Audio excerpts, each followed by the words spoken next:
আমরা ছোটবেলা থেকেই শুনে এসেছি মিথ্যা বলা খারাপ, মিথ্যা প্রতিশ্রুতি দেওয়া অন্যায়। কিন্তু বড় হওয়ার পর আমরা একটা অদ্ভুত জিনিস দেখি, যারা সবচেয়ে বড় বড় প্রতিশ্রুতি দেয় তারাই কখনো কখনো সবচেয়ে বড় নেতা হয়ে যায়। তখন ভিতর থেকে একটা প্রশ্ন আসে, সৎ মানুষ কি সত্যি সত্যি পিছিয়ে পড়ে, নাকি জীবনটা আসলে এতটা সহজ না? 2014 সালে একটা কথা খুব ভাইরাল হয়েছিল, বিদেশে যে কালো টাকা আছে সেই টাকা যদি দেশে ফিরে আসে তাহলে নাকি প্রত্যেক ভারতীয়র অ্যাকাউন্টে 15 লাখ টাকা পর্যন্ত আসতে পারে। অনেক মানুষ সেটা বিশ্বাস করেছিল, অনেক মানুষ আশা করেছিল। কিন্তু আজ 10 বছরের বেশি হয়ে গেছে, সাধারণ মানুষের অ্যাকাউন্টে সেই 15 লাখ টাকা কিন্তু আসেনি। তাহলে প্রশ্ন হলো, মানুষ এখনও সাপোর্ট করে কেন? কারণ বাস্তবটা শুধু একটা প্রমিসের উপর দাঁড়িয়ে থাকে না। মানুষ ভোট দেয় আশায়, ইমোশনে, নিরাপত্তায়, ডেভেলপমেন্টের স্বপ্নে, আর কখনো কখনো ফার্স্ট্রেশন থেকে। কিন্তু একটা জিনিস ভাবুন তো, যদি সত্যি সত্যি কাল সকালে সবার অ্যাকাউন্টে 15 লাখ টাকা করে ঢুকে যেত। চায়ের দোকানের কাকু বলতো, আজ আমি আর বাকিতে চা দেবো না, আমি এখন ইনভেস্টার। পাড়ার যে বেকার ছেলেটা, সে বলতো, আমি এখন একটা স্টার্ট আপ খুলবো। আর যিনি গতকাল পর্যন্ত বলছিলেন পেট্রোলের দাম কমাও, তিনি আজ বলছেন একটা ফরচুন বুক করে দাও তো। যে বন্ধু গতকাল পর্যন্ত বলছিল, ভাই 200 টাকা পাঠা ফোনপেতে, পরে দিয়ে দিচ্ছি, সে আজ বলছে গোয়া চল। আর যে আত্মীয় এতদিন ফোন করতো না, সে সাডেনলি বলছে কেমন আছো বাবা। কিন্তু ইকোনমিক এখানে একটা অন্য গল্প বলে। যদি হঠাৎ সবার কাছে অনেক টাকা চলে আসে, তাহলে মার্কেট কি করবে? দাম বাড়িয়ে দেবে। ঠিক, দাম বাড়িয়ে দেবে, কারণ সবাই কিনতে শুরু করবে। আজ যে বাইকটার দাম 1 লাখ টাকা, কাল সেটা 4 লাখ হতে পারে। আর আজ যে ডিমটা 6 টাকা, কাল সেটা 20 টাকা হতে পারে। মানে সবাই যদি হঠাৎ করে ধনী হয়ে যায়, তাহলে ধনী শব্দটার ভ্যালুটাই বদলে যাবে। আর এখানেই জীবনের সবচেয়ে বড় লেসেনটা লুকিয়ে আছে।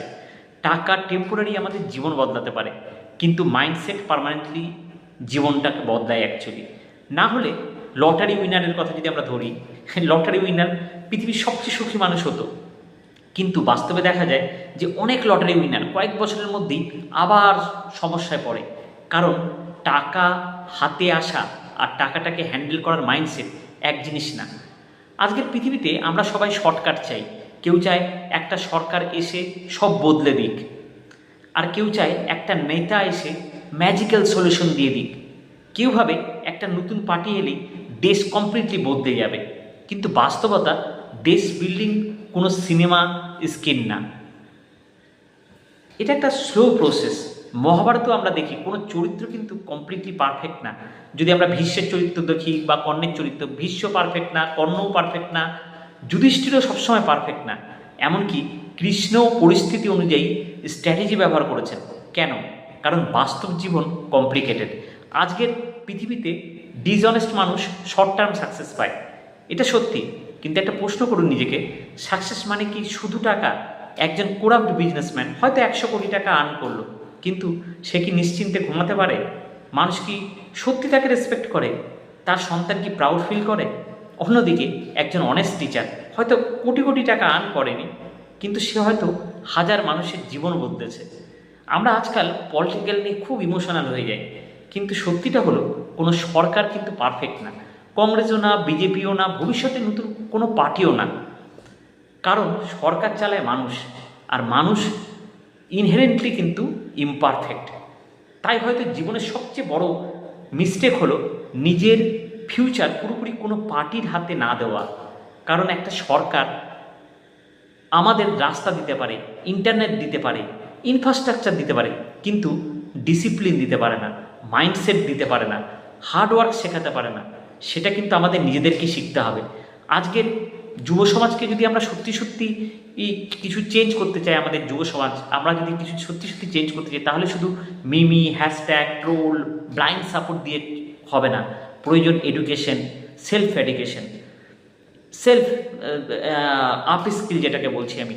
তারপরে হচ্ছে financial literacy, discipline, critical thinking আর সেলফ রেসপন্সিবিলিটি, সেটা খুব মেজর রোল প্লে করে। কারণ শেষ পর্যন্ত কোনো 15 লাখ টাকা, কোনো নেতা, কোনো ম্যাজিক্যাল প্রমিস একটা জাতিকে কিন্তু মহান বানায় না। একটা জাতিকে মহান বানায় তাদের মানুষ। আর যে মানুষ নিজেকে তৈরি করে, নিজেদেরকে এডুকেট করে, নিজেকে ডিসিপ্লিন করে, নিজেকে অনেস্ট রাখে। কারণ শেষ পর্যন্ত যে মানুষ নিজেকে বদলাতে শেখে তাকেই পৃথিবী বদলাতে সাহায্য করে। আজ এই পর্যন্তই।